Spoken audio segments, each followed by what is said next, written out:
This is the kettlebell goblet squat. I'm going to show you two different versions of this. One without prying, which is a mobility drill specifically for the easy strength warm-up, and one with prying. You can use the goblet squat as a mobility exercise. It's a great complement to the swing, but you can also use it as a strengthening exercise standalone, and it's a great way to get the hips and upper extremities connected through the middle of the body. That's one of the great benefits of kettlebell front squats, barbell front squats, goblet squats, and Zercher squats, so that instead of the bar resting on the spine or the weight resting on the spine as in a traditional barbell back squat, you've got the bar hanging out in front or the weight hanging out in front, and that's going to demand that your trunk stay tight during the performance of the exercise. So I'm a big fan of goblet squats.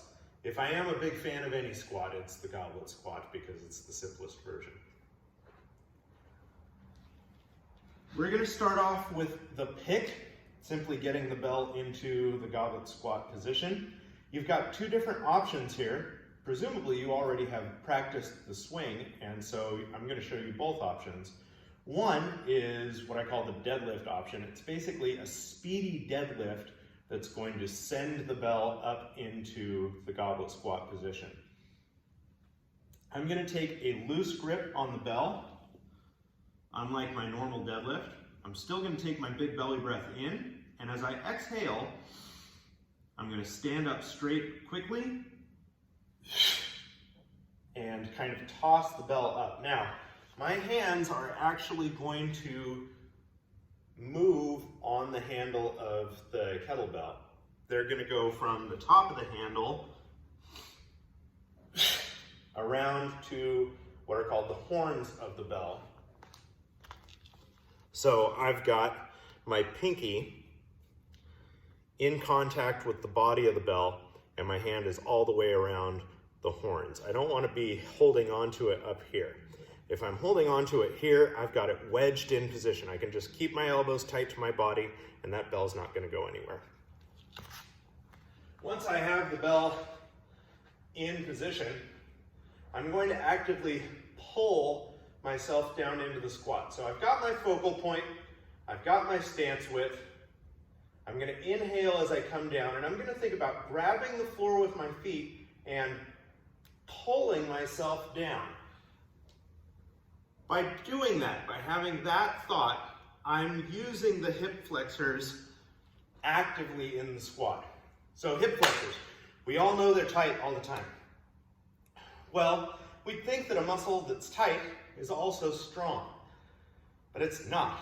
It's tight and it's weak. Because it's held in one position by our sedentary lifestyles, especially as we're doing more sitting in general during this COVID-19 quarantine, our hip flexors are locked into a 90-degree position when we sit, and they're not getting out of that. So they're getting short, they're getting tight, but they're not getting strong. They're passively shortened because we're sitting. In the goblet squat, by pulling ourselves down into the squat, we can start using the hip flexors the way they're meant to be used to support us, support our lumbar spines, support our pelvises, support our hip joints as we descend into that squat. That's why there's such a huge difference between squatting and sitting for at-rest activities. The second way in which to get the bell up into the starting position is with a little bit of backswing. So I'm still going to have kind of a loose grip. I'm going to tip the bell back. I'm going to hike it back between my legs like I was doing a swing. And then on the way up, I'm going to keep it close to my body and pop it up into that goblet squat position. Why use the swing version instead of the deadlift version? If you've got a heavy weight, you'll want to impart some momentum on that thing, and it can be kind of just frightening at first, intimidating to do the goblet squat with the backswing, but you're never going to have a very heavy goblet squat if you don't incorporate that backswing into your pick. Now, if I'm just using it as a mobility drill in the easy strength warm-up, for example, I'm not going to use anything that's that heavy. If I'm using it for a strength training exercise, I am going to be using it a weight that's heavier. So tip, little backswing, pop, and now I've got it. Got my posture, grabbing the floor with the feet, pulling down into the squat as I inhale, and thinking about keeping my spine long.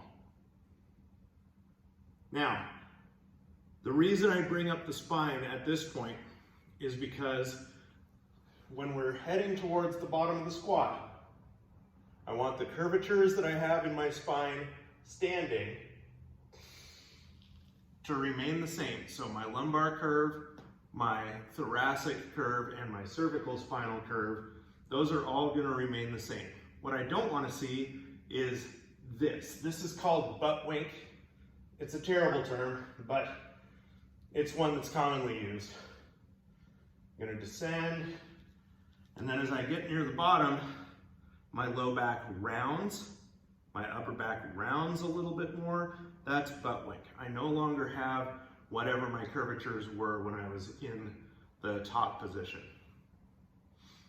The way up, I'm going to take a deep breath in and initiate my ascent with a grunt.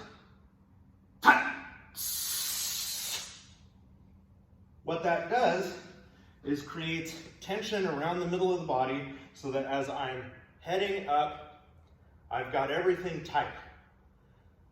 If I've got a tight midsection, then what's less likely to happen is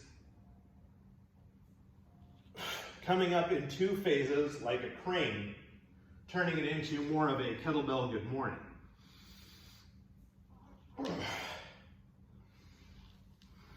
Okay, I want to come up all as one.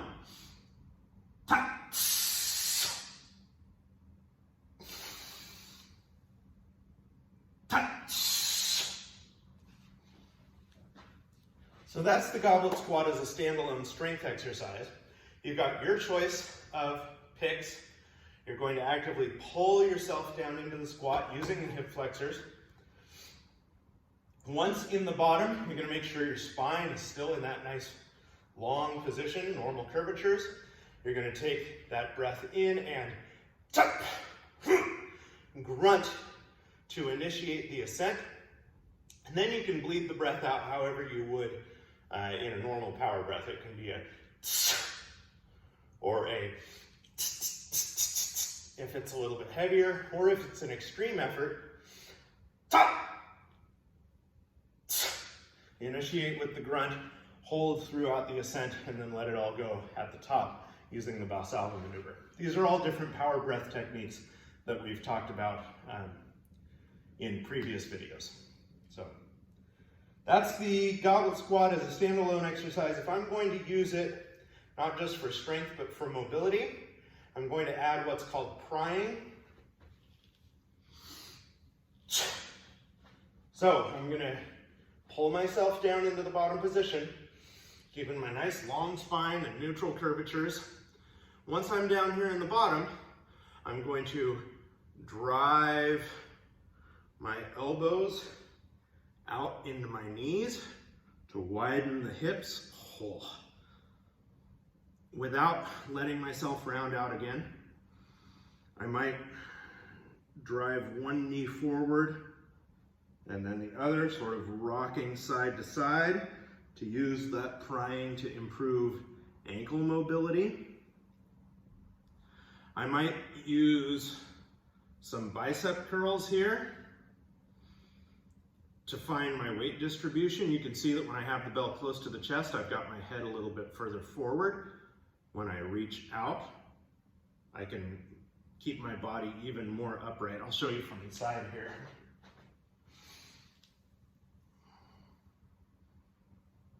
My torso is almost upright here.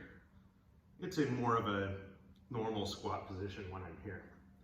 So after some prying, I've got two choices. I can either and initiate that ascent with the grunt again, or I can simply set it down and stand up without the weight. So it really depends on how much time you've taken down there. You may have to pick again to do repetitions of the prying goblet squat. I feel like if I spend a good amount of time prying in the first 1 to 2 reps of a set of goblet squats, that after that I can just sort of do a goblet squat and don't need to spend a lot of time prying in the bottom. I feel like I've gotten the mobility that I'm going to get out of it in those first couple of reps, especially if I've done the 90-90 first. So that's the goblet squat. You've got two choices on the pick, the deadlift style or the swing style. You're going to pull yourself down into the squat using the hip flexors. If you're doing the goblet squat as a mobility drill, practice some of those prying techniques, driving the elbows out, widening the hips, shifting from side to side, shifting forward and back, although without letting your heels come up. To work on some ankle mobility, do some bicep curls to play around with your torso position when you're in the bottom, and then initiate the ascent with a grunt and a power breath to the top back into that standing plank position. That's the goblet squat. Next up in the easy strength warm-up, we've got the halo.